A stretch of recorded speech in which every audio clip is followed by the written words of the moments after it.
જય સ્વામિનારાયણ. સહજાનંદ વિદ્યાલયના video lecture શિક્ષણમાં આપ સર્વ વિદ્યાર્થી મિત્રોનું હાર્દિક સ્વાગત છે. ધોરણ 11 રસાયણ વિજ્ઞાન પ્રકરણ 4.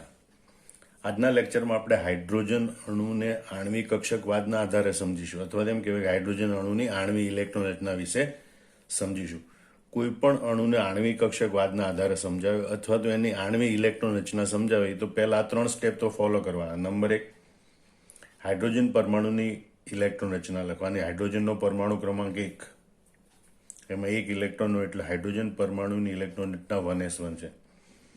આ 1 ઇલેક્ટ્રોન, 2 હાઇડ્રોજન પરમાણુ ભેગા થઈને અણુ બને એટલે એમાં કુલ 2 ઇલેક્ટ્રોન થાય. 1 + 1 એટલે 2, એટલે હાઇડ્રોજન અણુમાં કુલ ઇલેક્ટ્રોનની સંખ્યા 2 હોય.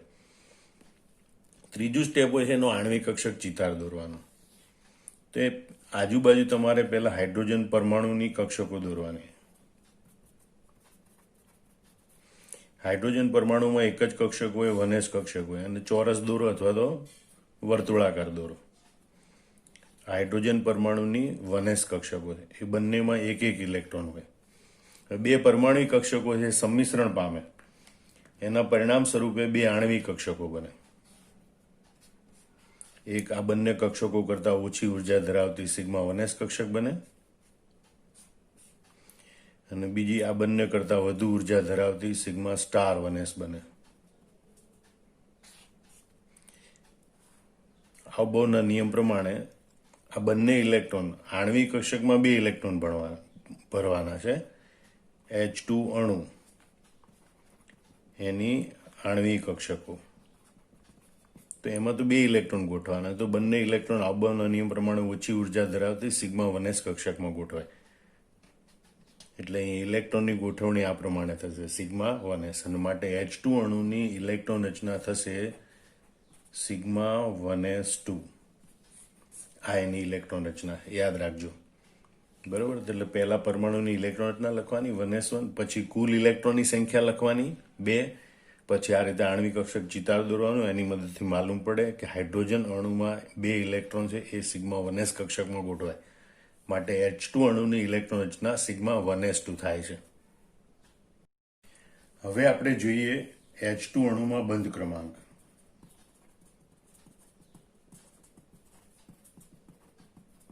તો બંધ ક્રમાંકનું સૂત્ર છે Nb - Na/2.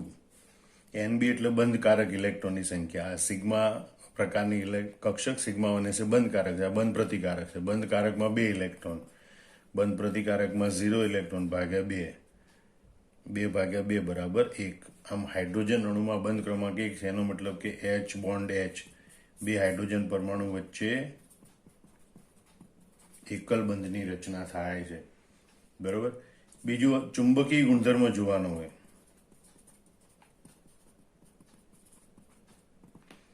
તો અહીંયા બંને ઇલેક્ટ્રોન યુગ્મિત છે, અને બધા ઇલેક્ટ્રોન યુગ્મિત હોય તો એ પ્રતિચુંબકીય હોય. માટે હાઇડ્રોજનનો અણુ એ પ્રતિચુંબકીય હોય છે, બરોબર. પછી તો પ્રાયોગિક રીતે એવું માલુમ પડેલું છે કે ભાઈ HH બંધ લંબાઈ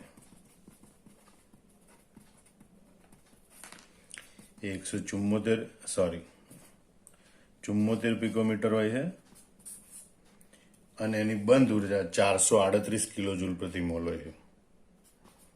delta H is equal to 438 kilojoule mole inverse હોય છે. તો એ પ્રાયોગિક માહિતી છે, પ્રયોગો પરથી પ્રાપ્ત થયેલી માહિતી. પણ એની આણ્વિક ઇલેક્ટ્રોન રચના આ રીતે લખાય. તો કોઈ પણ અણુ માટે તમારે આણ્વિક ઇલેક્ટ્રોન રચના લખવી હોય તો એની પરમાણુ ઇલેક્ટ્રોન રચના લખવાની, અણુમાં કુલ ઇલેક્ટ્રોનની સંખ્યા, પછી આ રીતે આણ્વિક કક્ષક ચિતાર દોરી અને અણુની ઇલેક્ટ્રોન રચના લખવાની.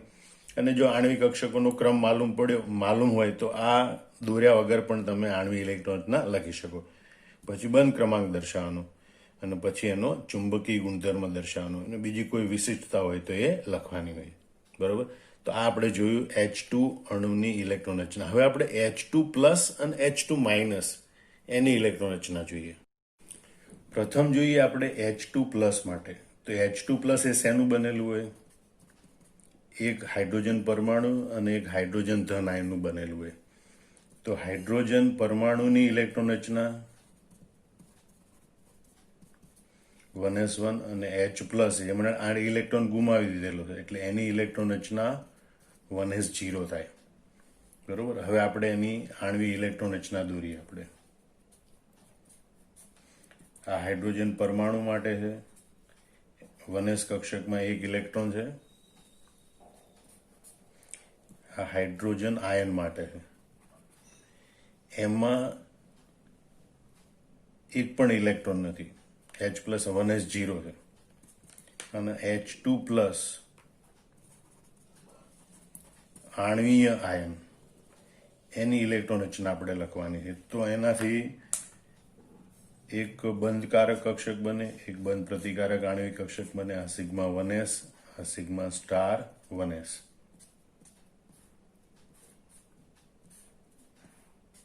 બરોબર. બંને મળીને કુલ એક જ ઇલેક્ટ્રોન છે. એ એક ઇલેક્ટ્રોન આ સિગ્મા 1s કક્ષકમાં ગોઠવાય. બરોબર. અને એટલે H2+ ની ઇલેક્ટ્રોન રચના એ સિગ્મા 1s1 થાય. ધ્યાન રાખજો, એ સિગ્મા 1s કક્ષકમાં એક જ ઇલેક્ટ્રોન ગોઠવાયેલો છે એટલે એની ઇલેક્ટ્રોન રચના સિગ્મા 1s1 થાય. બંધ ક્રમાંક જોવો હોય આપણે તો Nb - Na/2. Nb એટલે કે બંધકારક 1 ઇલેક્ટ્રોન, બંધ પ્રતિકારક 0 - 0/2 બરાબર 0.5 અથવા તો 1/2. બંધ ક્રમાંક આનો 0.5 હોય. અહીંયા ચુંબકીય ગુણધર્મ જોવો હોય તો એક અયુગ્મિત ઇલેક્ટ્રોન છે અને માટે તે અનુચુંબકીય છે. પણ બંધ ક્રમાંક ધન છે અને એટલે કંઈક અંશે સ્થાયી. આમ તો અપૂર્ણાંક છે એટલે ઓછું સ્થાયી હોય, પણ કંઈક અંશે સ્થાયી એવું H2+ આયન મળે છે. પણ એની સ્થાયીતા H2 અણુ કરતાં તો ઓછી જ હોય છે. તો આ રીતે તમે H2+ આયન છે એની ઇલેક્ટ્રોન રચના દર્શાવી શકો છો. હવે આપણે જોઈએ H2- આયનની આણ્વિક ઇલેક્ટ્રોન રચના. બરોબર. તો H2- આયન છે એ હાઇડ્રોજન પરમાણુ અને H- હાઇડ્રાઇડ આયનનો બનેલો હોય. બરોબર. હાઇડ્રોજન પરમાણુ અને હાઇડ્રાઇડ આયનનો બનેલો. હવે એની આપણે ઇલેક્ટ્રોન રચના લખીએ તો હાઇડ્રોજન પરમાણુની ઇલેક્ટ્રોન રચના હોય 1s1, હાઇડ્રાઇડ આયનની ઇલેક્ટ્રોન રચના હોય 1s2. કારણ કે એક ઇલેક્ટ્રોન હોય, એક ઇલેક્ટ્રોન મેળવેલો હોય. બરોબર. એનો આણ્વિક કક્ષક ચિતાર દોરીએ. એક બાજુ આપણે હાઇડ્રોજન પરમાણુ લખીએ, બીજી બાજુ હાઇડ્રાઇડ આયન લખીએ.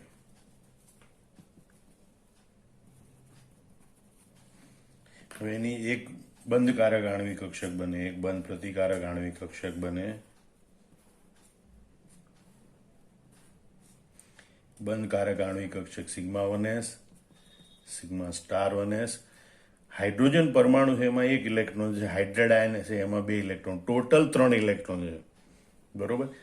પૌલીના નિયમ પ્રમાણે દરેક કક્ષકમાં 2 ઇલેક્ટ્રોન ગોઠવાય વિરુદ્ધ પરિભ્રમણ દિશાથી અને પછી ઇલેક્ટ્રોન ઉપલી કક્ષકમાં જાય. તો આ 3 ઇલેક્ટ્રોન પૈકી 2 ઇલેક્ટ્રોન સિગ્મા 1sમાં ગોઠવાય. હવે ઇલેક્ટ્રોન વધારવાનો હોય તો સિગ્મા સ્ટાર 1sમાં ગોઠવાય. અને માટે તમે જોઈ શકો છો કે ભાઈ આની આણ્વિક ઇલેક્ટ્રોન રચના H2- આયનની આણ્વીય ઇલેક્ટ્રોન રચના sigma 1s2 sigma star 1s1 પ્રકારની થાય છે. બરોબર. એનો બંધ ક્રમાંક જોવો હોય તો Nb- Na/2. બંધકારક 2 ઇલેક્ટ્રોન છે, બંધ પ્રતિકારક 1 ઇલેક્ટ્રોન છે ભાગ્યા 2, 1/2 એટલે કે 0.5. એટલે H2- આયન છે એનો બંધ ક્રમાંક પણ 0.5 છે. બરોબર. અને એમાં ચુંબકીય ગુણધર્મ જોવામાં આવે તો એક અયુગ્મિત ઇલેક્ટ્રોન હાજર છે માટે તે અનુચુંબકીય છે. અહીંયા પણ બંધ ક્રમાંક ધન છે અને એટલે એ કંઈક અંશે સ્થાયી મળે છે. બરોબર. આને કહેવાય H2 માઇનસ આણવીય આયન. H2 માઇનસ આણવીય આયનની ઇલેક્ટ્રોન રચના આવી રીતે દર્શાવી શકાય છે. બરોબર. હાઇડ્રોજન પરમાણુ અને હાઇડ્રેટ આયન એ બંને લખવાના, બંનેની ઇલેક્ટ્રોન રચના લખવાની અને એના ઉપરથી આ આણવી ઇલેક્ટ્રોન રચના દર્શાવવાની. H2 માઇનસ આયન માટે sigma 1s2 sigma star 1s1 એનો બંધ ક્રમાંક 0.5 થાય છે. બરોબર. હવે આપણે H2 અણુ, H2 પ્લસ આયન અને H2 માઇનસ આયન એ ત્રણેયની બંધ ક્રમાંકની, એની સ્થાયીતાની અને બંધ લંબાઈની સરખામણી કરવાની છે. તો આપણે એની આણવીય ઇલેક્ટ્રોન રચના છે, એનો કક્ષક ચિતાર એટલે કે એની આકૃતિ જોઈ, એની ઇલેક્ટ્રોન રચના જોઈ કે ભાઈ H2 અણુ માટે ઇલેક્ટ્રોન રચના સિગ્મા 1s2, બરોબર. H2 પ્લસ આયન માટે ઇલેક્ટ્રોન રચના સિગ્મા 1s1 અને H2 માઇનસ આયન માટે sigma 1s2 sigma star 1s1. બંધ ક્રમાંક આપણે જોઈએ તો H2 અણુનો બંધ ક્રમાંક 1, H2 પ્લસ આયનનો બંધ ક્રમાંક 0.5, H2 માઇનસ આયનનો બંધ ક્રમાંક પણ 0.5. એટલે જો આપણે બંધ ક્રમાંકની સરખામણી કરવાની હોય તો H2 નો બંધ ક્રમાંક વધારે હોય, H2 પ્લસ અને H2 માઇનસ એનો બંધ ક્રમાંક સરખો હોય. પણ એના આધારે સ્થાયીતાની સરખામણી કરવાની હોય તો સ્થાયીતા કોના ઉપર આધાર રાખે? બંધ ક્રમાંક ઉપર. જેમ બંધ ક્રમાંક વધારે એમ સ્થાયીતા વધારે. તો H2 અણુની સ્થાયીતા સૌથી વધારે હોય. તો આ બંનેનો બંધ ક્રમાંક સરખો છે એટલે સ્થાયીતા સરખી હોવી જોઈએ. પરંતુ તમે જોઈ શકો છો કે અહીંયા ઇલેક્ટ્રોન માત્ર બંધકારક આણ્વિક કક્ષકમાં છે, જ્યારે અહીંયા ઇલેક્ટ્રોન બંધકારક ઉપરાંત બંધ પ્રતિકારક આણ્વિક કક્ષકમાં છે. આ બંધ પ્રતિકારક આણ્વિક કક્ષકમાં રહેલો ઇલેક્ટ્રોન છે એ H2 માઇનસ આયન છે, બરોબર. H2 માઇનસ આયનને થોડો અસ્થાયી બનાવે અને એટલે આની સરખામણીમાં H2 પ્લસની સરખામણીમાં H2 માઇનસની સ્થાયીતા થોડી ઓછી હોય. એટલે ત્રણેયની કમ્પેરિઝન કરવી તો H2 પ્લસની સ્થાયીતા થોડી વધારે હોય, H2 માઇનસની સ્થાયીતા થોડી એના કરતાં ઓછી હોય. અને એટલે જો બંધ લંબાઈનો ક્રમ જોવાનો હોય તો બંધ લંબાઈનો ક્રમ આનાથી ઉલટો હોય છે, બરોબર. કે ભાઈ H2 ની બંધ લંબાઈ સૌથી ઓછી હોય, કારણ કે જેમ બંધ ક્રમાંક વધારે એમ પરમાણુ નજીક આવે, બંધ લંબાઈ ટૂંકી થાય. એના કરતાં H2 પ્લસની વધારે હોય, એના કરતાં H2 માઇનસની વધારે હોય. જો કે નિયરલી ઇક્વલ ટુ જેટલી હોય, પણ H2 પ્લસ કરતાં H2 માઇનસની બંધ લંબાઈ થોડી વધારે હોય. તો આ રીતે સ્થાયીતાનો ક્રમ યાદ રાખવાનો. એના માટે ખાસ કરીને આ યાદ રાખજો.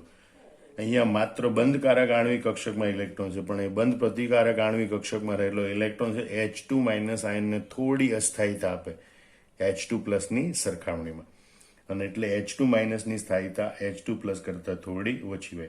H2 ની સ્થાયીતા સૌથી વધારે હોય. જેમ બંધ ક્રમાંક વધારે એમ સ્થાયીતા વધારે, બંધ લંબાઈ ઓછી, બરોબર. જે સ્થાયીતાનો ક્રમ હોય એના કરતાં બંધ લંબાઈનો ક્રમ ઉલટો હોય છે. તો આ રીતે આ જવાબ સમગ્ર યાદ રાખી લેવાનો. આનો કન્સેપ્ટ બરોબર સમજી લેજો અને પછી નોટબુકમાં જવાબ જાતે લખી નાખવાનો. જય સ્વામિનારાયણ.